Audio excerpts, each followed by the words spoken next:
आजादी के नारों से धरती आसमान एक करती ये भीड़ पाकिस्तान के सिंध प्रांत की है। पाकिस्तान के सिंध प्रांत के सान में लोगों ने हाथों में झंडा बैनर लेकर पाकिस्तान से आजादी की मांग रखी और एक अलग देश की मांग रखी। इन लोगों ने अपने हाथों में जो झंडे बैनर उठा रखे थे उसमें भारत के प्रधानमंत्री नरेंद्र मोदी, अमेरिका के नए राष्ट्रपति बनने जा रहे जो बाइडेन समेत कई विदेशी नेताओं की तस्वीरें थी और उनके नाम थे। जाहिर तौर पर ये लोग चाहते थे कि अंतर्राष्ट्रीय समुदाय से अपील करें कि वो उनकी पाकिस्तान से एक अलग देश की मांग पूरी करने में मदद करें। इसी के साथ ही पाकिस्तान के सिंध प्रांत में एक अलग देश की मांग पहले से भी ज्यादा तेज हो गई है। पाकिस्तान के सिंध प्रांत के पास ही बलूचिस्तान है, जहां भी पाकिस्तान की सरकार और पाकिस्तान के खिलाफ जब तक आवाजें उठती रहती हैं। तो क्या ये पहली बार है जब सिंध ने पाकिस्तान से एक अलग देश की मांग रखी?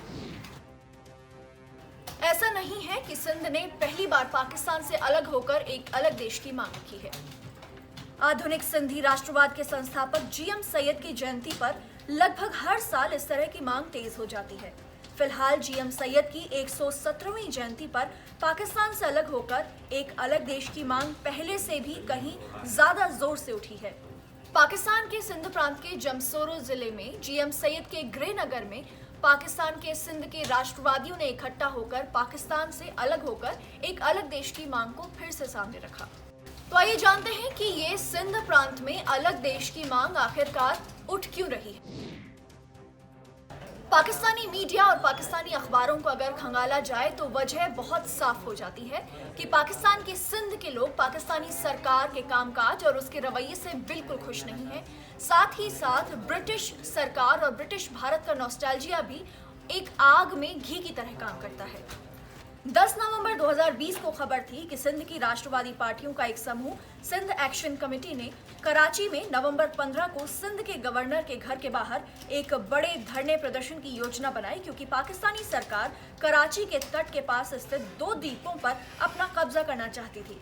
पाकिस्तान की सरकार पोर्ट कासिम के पास मौजूद बुंदर और बुड्डा नाम के इन 2 द्वीपों का टेक ओवर करना चाहती थी। बलूचिस्तान की पार्टियों की टच में मौजूद सिंध की इन पार्टियों का आरोप था कि पाकिस्तानी सरकार विकास के नाम पर वहां पे कोस्ट लाइन ही बदल देना चाहती है, और वहां उनका आरोप था कि पाकिस्तान की सरकार सिंध के संसाधनों को हड़पना चाहती है।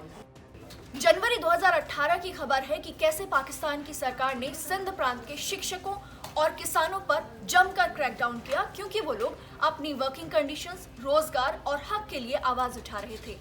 सिंध प्रांत के शिक्षकों को साल 2014 में परमानेंट नौकरी का वादा किया गया था, लेकिन पाकिस्तान की सरकार वो वादा पूरा नहीं कर पाई। 23 अक्टूबर 2018 को सिंध में नर्सों को धरना प्रदर्शन पर बैठना पड़ा, क्योंकि सिंध प्रांत में पाकिस्तान की सरकार proper health care system provide नहीं करवा पा रही थी। सिंध में रहने वाले अल्पसंख्यकों की तरफ से भी लगातार शोषण की आवाजें सामने आती रहती हैं। 18 मई 2020 को ही खबर आई थी कि पाकिस्तान के सिंध प्रांत में अल्पसंख्यक हिंदुओं के घरों में तोड़ फोड़ कर उन्हें जबरन धर्म परिवर्तन के लिए डराया धमकाया गया। 22 सितंबर 2017 को सिंध और बलूचिस्तान के नेताओं को यूएन हेडक्वार्टर्स के सामने जाकर विरोध प्रदर्शन करना पड़ा, क्योंकि लगातार पाकिस्तान की सरकार और पाकिस्तान की मिलिट्री की तरफ से वहां क्रूर मिलिट्री ऑपरेशंस हो रहे थे। उन्हें शोषण, प्रताड़ना, नागरिकों की हत्या और जबरन लोगों को गायब करवा दिए जाने के खिलाफ यूएन हेडक्वार्टर के बाहर आवाज उठानी पड़ी। पिछले साल 21 जुलाई 2020 को भी सिंध प्रांत में राजनीतिक कार्यकर्ताओं को पाकिस्तानी पुलिस और मिलिट्री द्वारा उठा लिए जाने के खिलाफ बड़े पैमाने पर विरोध प्रदर्शन किए गए थे। 28 दिसंबर 2018 की सामा न्यूज की खबर है कि किस तरीके से पाकिस्तान के एक्स पोस्टमैन्स को पाकिस्तान की सिंध सरकार के खिलाफ आवाज उठानी पड़ी, क्योंकि उन लोगों का कहना था कि वहां की सरकार उनकी जमीनें हड़प रही है। पाकिस्तान की सेना और सरकार सिंध प्रांत की पुलिस और प्रशासन को कितनी तवज्जो देती है, ये इसी बात से समझा जा सकता है कि अक्टूबर 2020 में जब पाकिस्तान के प्रधानमंत्री इमरान खान के खिलाफ विपक्षी पार्टियों का विरोध प्रदर्शन तेज हुआ, तो पाकिस्तान के पूर्व प्रधानमंत्री नवाज शरीफ के दामाद यानी मरियम नवाज के पति मोहम्मद सफदर की गिरफ्तारी के आदेश पर साइन करने से मना करने पर पाकिस्तानी पैरामिलिट्री ट्रूप्स ने सिंध प्रांत के सबसे बड़े पुलिस अधिकारी मुश्ताक अहमद को ही उठवा लिया था। स्थानीय पुलिस और राजनीतिक महकमे में इस घटना की बड़ी पैमाने पर निंदा हुई थी। इन सभी घटनाओं से साफ है कि लंबे समय से सिंध में जारी पाकिस्तान की सरकार का दमन सिंध के लोगों को एक अलग देश की मांग उठाने के लिए मजबूर कर रहा है।